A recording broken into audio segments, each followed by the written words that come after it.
What's up, everybody? This is Full Draw Friday, episode number 27. My apologies, we haven't done this in a few weeks. But as you can tell, my voice is just now kind of coming back. So if I gotta take a drink of water, I apologize. I'll try to do it not on the microphone. And then I'm gonna try to keep this a little short, but we're gonna be talking about summer trail camera tips on Full Draw Friday number 27.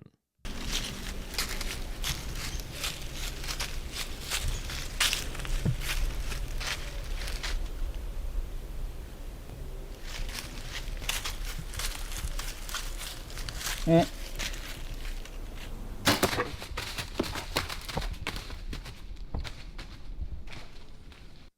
right.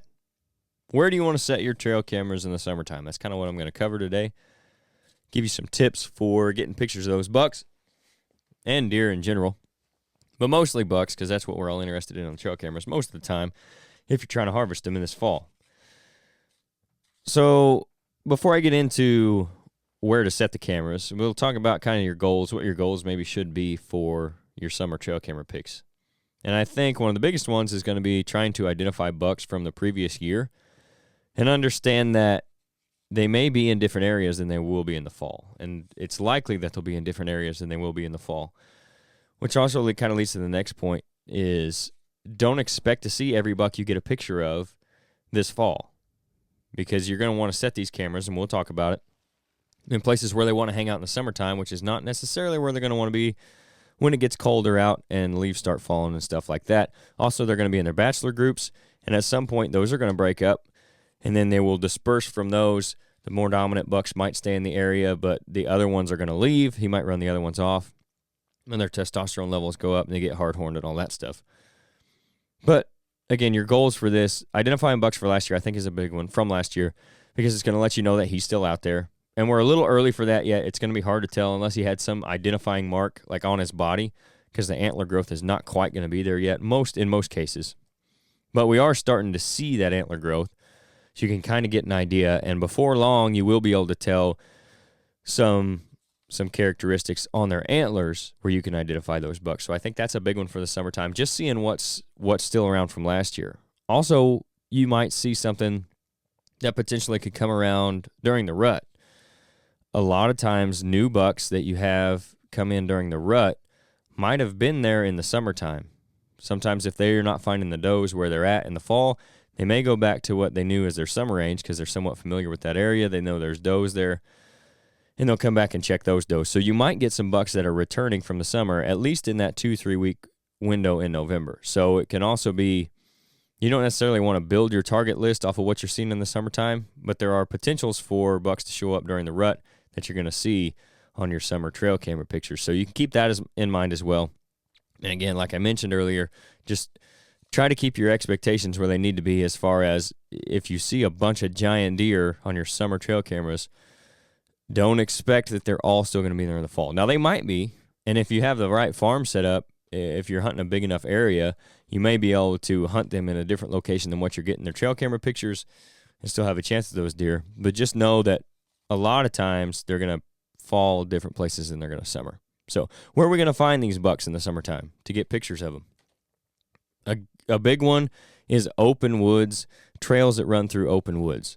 We talk about it a lot. In the fall, they want high stem count. They want a lot of cover.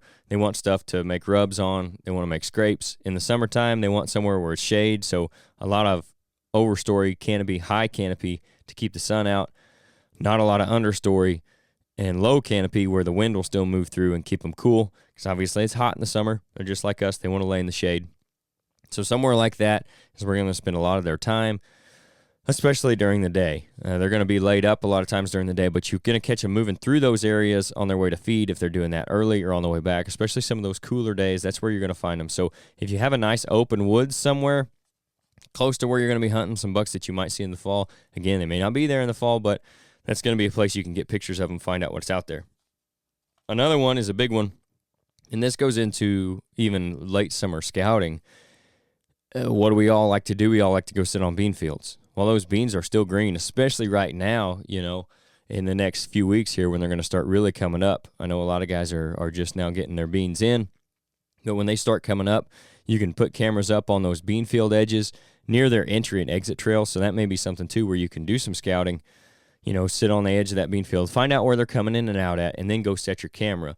It's going to be a little bit hit or miss. It's kind of the same idea with hunting a field edge. What makes it so difficult is because they could come in and out anywhere.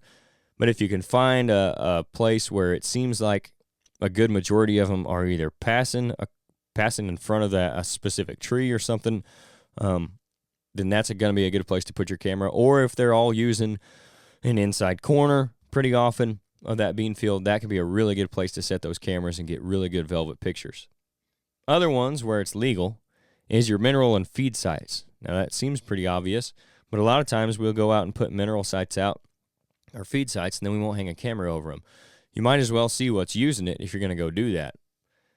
I've been guilty of that in the past. I've got a couple guys I know in Missouri right now running mineral sites that we've worked with that don't have cameras up on them yet, but they're going to do it, here in the future. So, even guys that we work with, we're all guilty of it. But if you've got those mineral and feed sites, you might as well put your camera on it. And again, make sure you're doing that. Check up on all your laws and stuff where that's legal. But that's another really good one.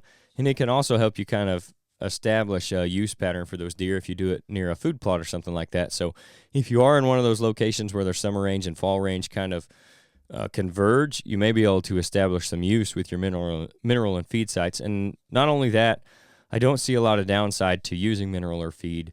There's some debate on how much it actually helps, but I cannot see it hurting if you're helping those deer achieve their nutritional needs during the summertime. Another one that seems pretty obvious, but a lot of times I think we overlook for setting up trail cameras, is water holes, especially if they're close to food. I mean, food plots would be another obvious one if you have summer food sources. But water holes are a big one. Deer use them all year round. We talk about hunting them in the rut too, because I think that's also overlooked. When it's cold, we don't think about water. But when it's hot, we hunt those water holes during the hot days in the fall. So why not set cameras up on them over the summertime when it's hot all the time? Those deer are going to be drinking more often, so you got a better chance of seeing them come in there. Now, it might take, you set up over a water hole for a couple weeks, go check that camera, there's no bucks on it. Maybe you go to a different water hole. Maybe you just move it off that altogether. But if you find one that's got a bunch of tracks around it, especially if it's got tracks that look like buck tracks, those bigger ones, sometimes it's going to be a little hard to tell when it's muddy like that.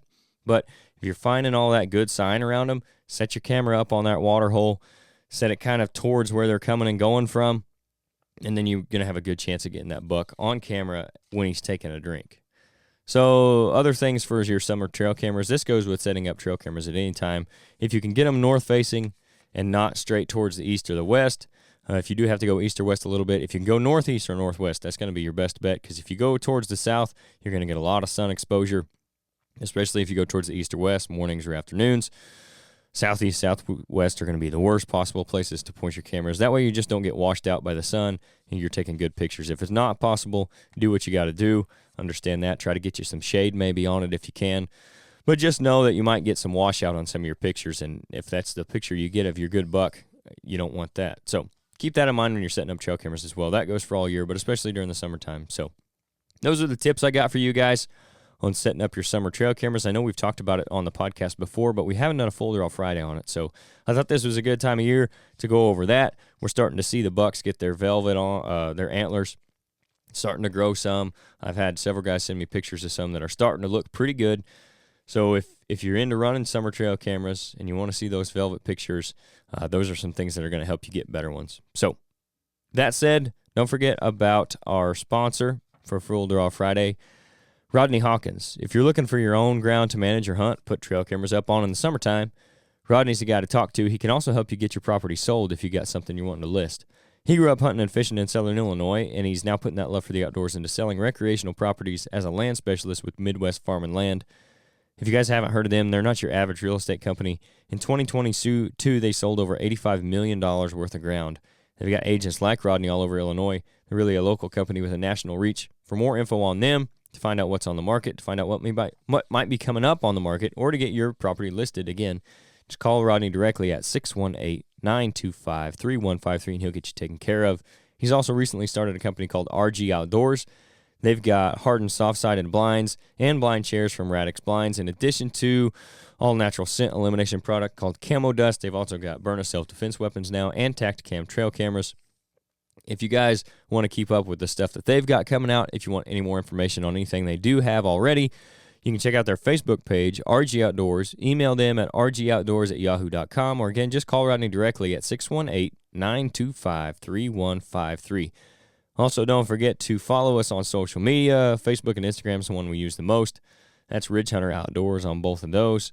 We do have a Facebook group now for the podcast listeners. It's RHO Podcast Patrons is the Facebook group. It asks you like 2 questions, and then you can get in the group. You get some exclusive content there. You'll have the opportunity to ask us questions that you want to hear discussed on the podcast, give us ideas for topics, and ask any upcoming guest questions. I'll try to do a better job about posting who we have coming up, and then that way you guys can ask questions on there. But don't forget to join that group if you're on Facebook. Also, our website, Ridgehunteroutdoors.com. You can go on there and shop any of our scents, our food plot seed, anything we've got on there, our apparel. You can use the discount code FULLDRAW, and that's all caps, no space, and get 10% off anything on the website. Follow us on Apple Podcast, on Spotify. Subscribe to the YouTube channel. Like and comment on any of the videos there. We got a lot of stuff planned for this year and this fall especially, so we're looking forward to that. Make sure you subscribe so you can stay tuned. Other than that, guys, that'll do it for Full Draw Friday, number 27. Appreciate you guys tuning in. And we got a good one coming up for you Monday as well, so make sure you listen up for that one.